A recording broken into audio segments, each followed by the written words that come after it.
बहुत समय पहले एक समृद्ध राज्य में, जहाँ संगीत महलों की दीवारों से टकराकर गूंजता था और जहाँ धर्म और राजनीति एक ही सभा में स्थान पाते थे, वहाँ रहता था एक युवा राजकुमार, समर।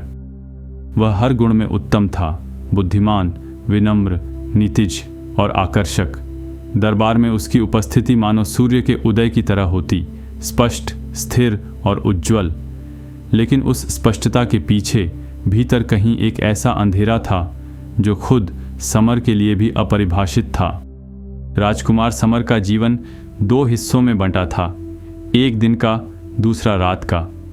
दिन में वह धर्मगुरुओं के साथ बैठता, नीति की बात करता, बौद्ध ग्रंथों के श्लोकों पर मंथन करता। उसकी बातें संयम और विवेक की मिसाल मानी जातीं। लेकिन रात होते ही वह उसी राज्य के एक कोने में स्थित एक नर्तकी की कुटिया की ओर बढ़ जाता। उस नर्तकी का नाम था चंद्रलेखा।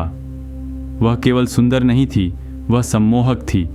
उसका नृत्य एक ऐसी भाषा थी जिसमें भूख, पीड़ा, प्रेम और विद्रोह सब कुछ छिपा था, और समर उस भाषा का सबसे मौन श्रोता बन गया था।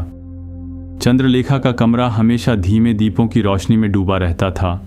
दीवारों पर लटकते घुंघरुओं की परछाइयाँ हिलती रहतीं और कहीं कोने से आती बांसुरी की स्वर लहरियाँ उस वातावरण को एक स्वप्न जैसी अनुभूति देती थीं। समर हर रात वहाँ जाता, नृत्य देखता, उसके साथ वक्त बिताता। कभी उसने खुद को सिर्फ काम में डूबा पाया, कभी किसी अदृश्य शांति की तलाश में।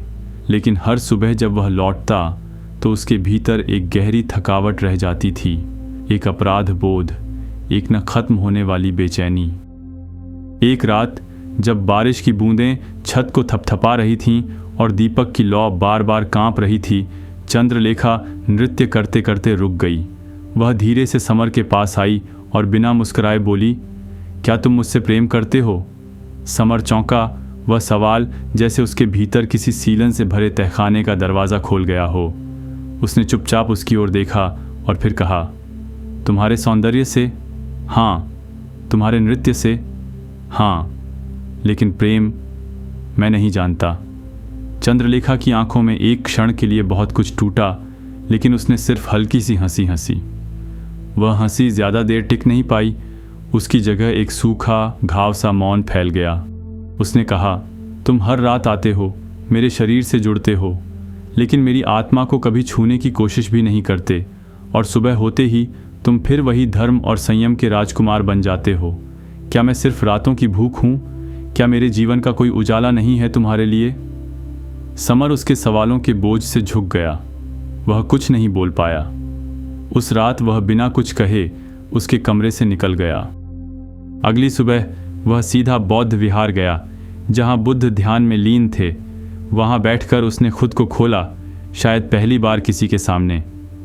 भगवन, उसने कहा, मैं 2 दुनियाओं में बंटा हूँ।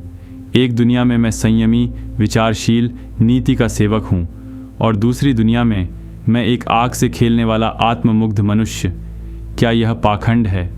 क्या मैं दोनों को साथ लेकर चल सकता हूँ, या फिर मैं बस एक झूठ में जी रहा हूँ? बुद्ध कुछ क्षण मौन रहे। उनकी आंखों में समर की उलझन जैसे पहले से ही दर्ज थी। फिर उन्होंने कहा, जब एक नाव 2 विपरीत दिशाओं में खींची जाती है तो क्या वह कहीं पहुंच सकती है? समर स्तब्ध हो गया। बुद्ध आगे बोले, तुम अपने भीतर की आत्मा को बांटना चाहते हो, आधा संयम में, आधा सुख में। लेकिन आत्मा कभी बांटकर नहीं जीती। वह या तो पूर्ण होती है या खो जाती है।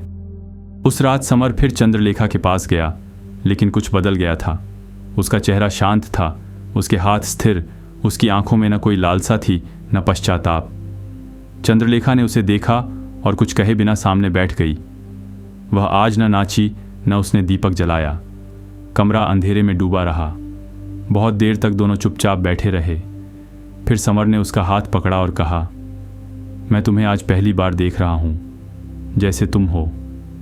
मैं हर रात तुम्हारे शरीर में एक तृप्ति खोजता रहा, लेकिन वह तृप्ति कभी आई ही नहीं, क्योंकि वो भूख शरीर की नहीं थी, आत्मा की थी, और आत्मा की भूख देह के मधुर स्वाद से नहीं बुझती।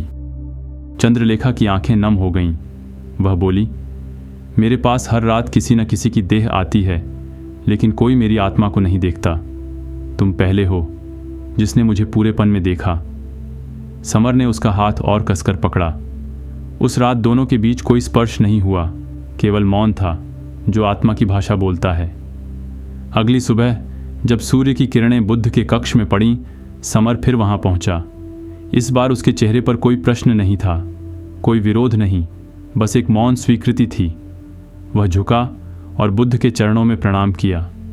बुद्ध ने उसके सिर पर हाथ रखकर कहा, जब तुम अपने भीतर के द्वंद्व से भागना छोड़ देते हो और उसे देखना शुरू करते हो, वहीं से मुक्ति की यात्रा शुरू होती है।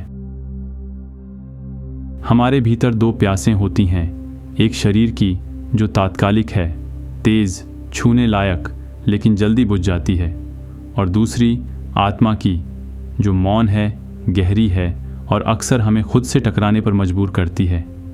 हम ज़्यादातर वक्त उसी भूख के पीछे भागते हैं जो दिखती है, किसी का स्पर्श, किसी की मुस्कान, किसी पल की उत्तेजना, लेकिन वो सब मिल जाने के बाद भी कोई अधूरापन रह जाता है। बुद्ध कहते हैं, जब तक तुम नहीं जान पाते कि तुम्हें भीतर से क्या चाहिए, तुम बार बार बाहर तलाशते रहोगे और हर बार खाली लौटोगे। शांति तब नहीं मिलती जब हमारी इच्छाएं पूरी होती हैं, बल्कि तब मिलती है जब हम जान जाते हैं कि कौन सी इच्छा हमें भीतर से जला रही है और कौन सी सिर्फ गुजरती लहर है।